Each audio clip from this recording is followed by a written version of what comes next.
নমস্কার। আজকে আমার নিবেদন কবিগুরু রবীন্দ্রনাথ ঠাকুরের লেখা হারিয়ে যাওয়া। ছোট্ট আমার মেয়ে সঙ্গিনীদের ডাক শুনতে পেয়ে সিঁড়ি দিয়ে নিচের তলায় যাচ্ছিল সে নেমে। অন্ধকারে ভয়ে ভয়ে থেমে থেমে হাতে ছিল তার প্রদীপখানি, আঁচল দিয়ে আড়াল করে চলছিল সাবধানে।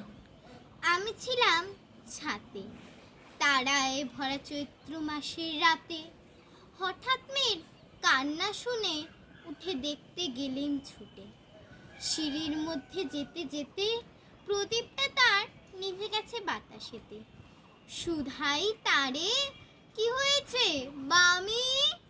সে কেঁদে কয়, নিচে থেকে হারিয়ে গেছি আমি। তারায় ভরা চৈত্র মাসের রাতে ফিরে গিয়ে ছাতে মনে হলো আকাশ পানে চেয়ে আমার বামের মতো অমনিকে এক মেয়ে। নীলাম্বরে আঁচলখানি ঘিরে দীপশিখাটি বাঁচিয়ে একা চলছে ধীরে ধীরে। নিত্য যদি আলো যদি হঠাৎ যেত থামি,